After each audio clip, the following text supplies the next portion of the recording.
Some stories never make it online because the footage doesn't survive. Cameras break, files vanish, batteries drain as if something pulls the power out of them. What follows are 3 accounts from people who tried to record the Hollow Man. Only one of them lived long enough to tell what happened in full. Story 1. I stumbled on the rumor in a forgotten forum thread.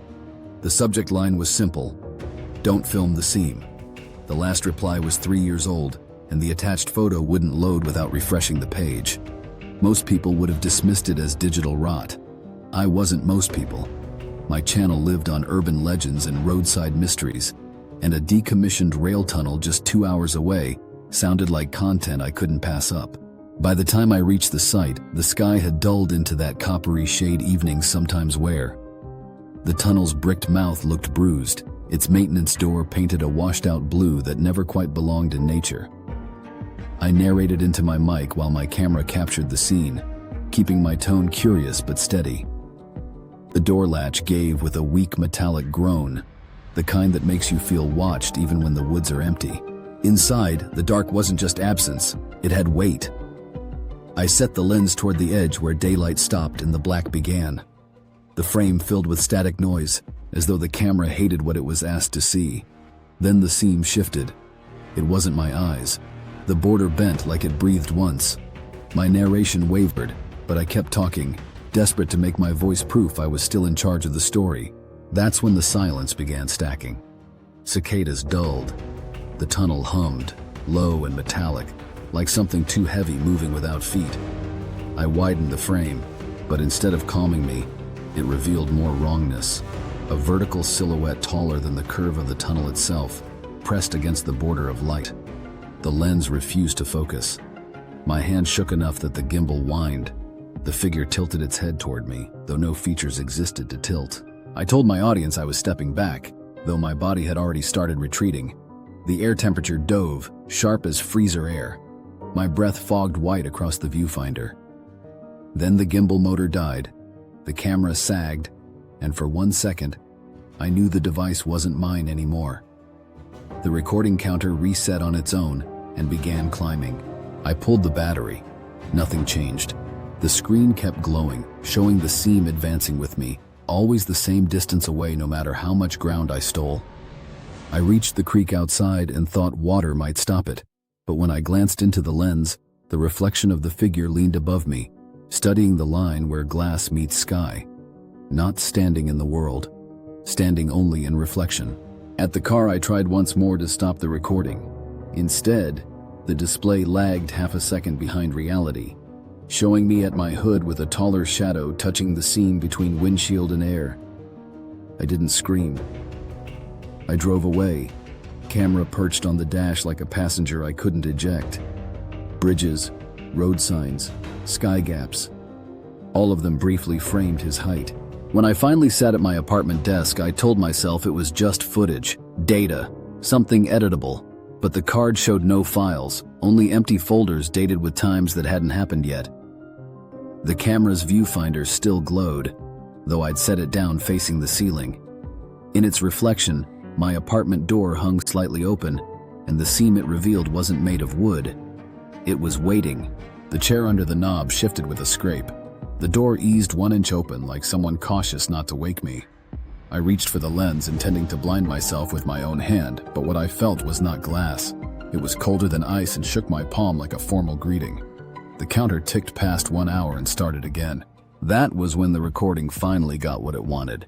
Stories like this have been submitted by viewers who claim the Hollow Man followed them. If anything strange has happened to you, leave it in the comments. Story 2. Her name was Lex, and she wasn't a ghost hunter, influencer, or thrill seeker. She was a graduate student writing her thesis on folk horror in digital subcultures. She wanted to prove that online myths behaved like oral traditions, mutating and surviving the way ghost stories did centuries ago. But one obsession pulled her out of libraries and into backyards. The Hollow Man wasn't just another internet tale, he was an infection. Every time she traced the story back to its origin, the thread ended in broken devices or missing posters. Lex wasn't content with text, she wanted footage. She set up her experiment in her own apartment, a cramped 2-bedroom stacked on top of a laundromat. According to the pattern she'd found, he appeared most often when someone pointed a camera at a threshold, doors, windows, mirrors. She borrowed a rack of cameras from the media lab and positioned them like she was surveilling herself. Tripods faced her front door, her hallway closet, even her bathroom mirror. She left them running overnight, syncing them with her laptop so they stored files in real time. The first night gave her nothing except a jitter of static around 3:13 a.m., a spike she blamed on interference from the laundromat's dryers. The second night, the mirror feed glitched and froze. When it resumed, the reflection showed her bathroom door open.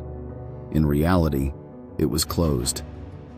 She paused the file, checked the room, door shut, everything normal, and told herself it was just dropped frames. Then she rewound frame by frame until she saw the pause itself stretch. The Hollow Man wasn't visible, not exactly, but the frame bent, like something tall had leaned into the shot and refused to be caught by pixels. On the third night, her front door cam activated on its own. She hadn't scheduled recordings. The file length counted down backward, like time was unwinding, and the audio track hissed with what sounded like breathing pulled through a metal grate. She unplugged the laptop. The feed stayed live. A shape taller than the door frame hovered just at the seam, perfectly still until the numbers hit 0. Then the file erased itself. Lex tried not to panic. She pulled out her phone and filmed the laptop screen, thinking that if the Hollow Man corrupted digital footage, maybe analog recording of the playback would trap him. For 20 seconds it worked. Her phone captured the strange countdown, the stuttering images of her front door, even the glimmer of height pressed against the border. Then the phone froze in her hands, burning hot, and shut down. When she powered it back on, every video on her device was gone. By the fourth night, she wasn't sleeping. She stayed awake in her desk chair, eyes on the feeds. Around 2:47 a.m., the closet cam flickered. The door in the frame was closed, but the reflection of the door in the mirror cam, tied to the same system, showed it open. Then came the sound. Not footsteps, not knocking, but the slow peel of something brushing against the edges of her apartment, testing every seam. Her speakers hummed. The feeds began syncing out of time, each camera running seconds apart, like the Hollow Man was moving between them.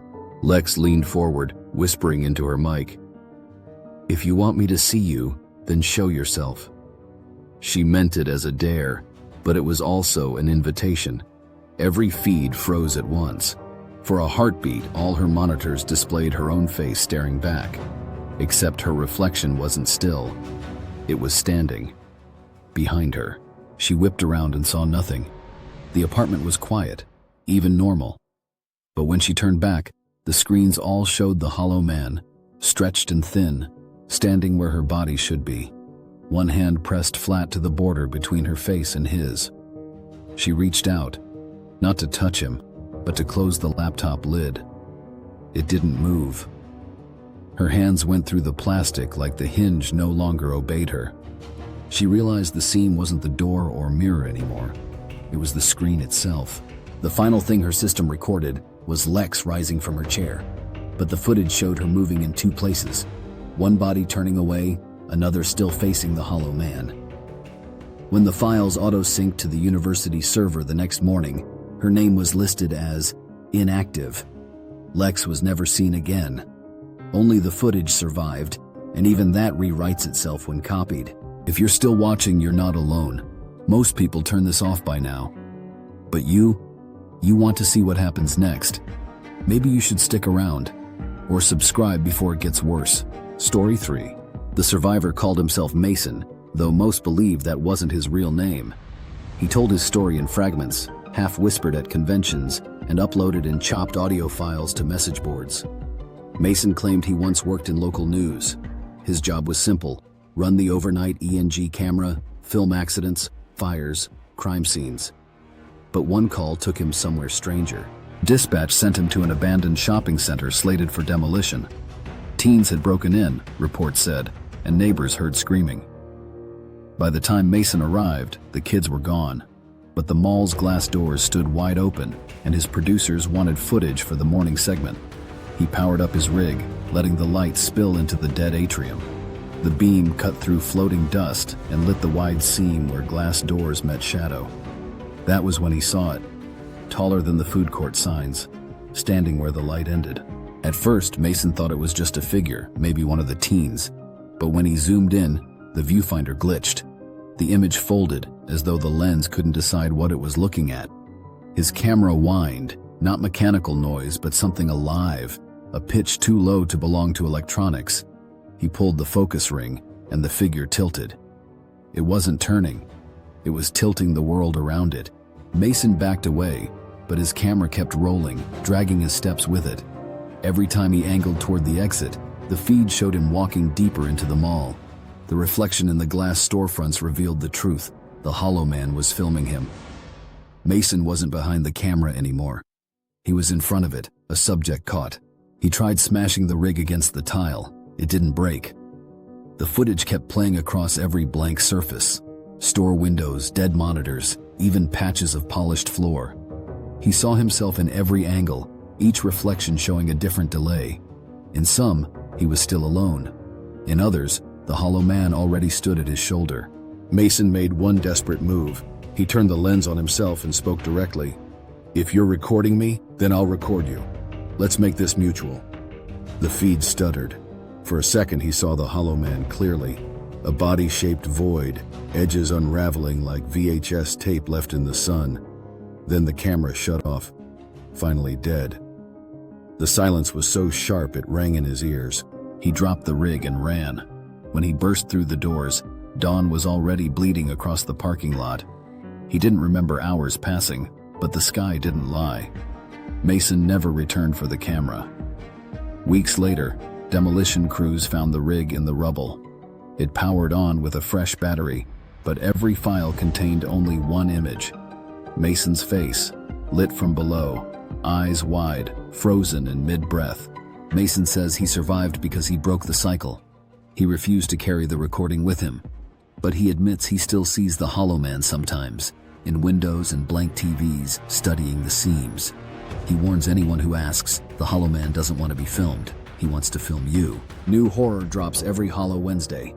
Subscribe before he finds someone else.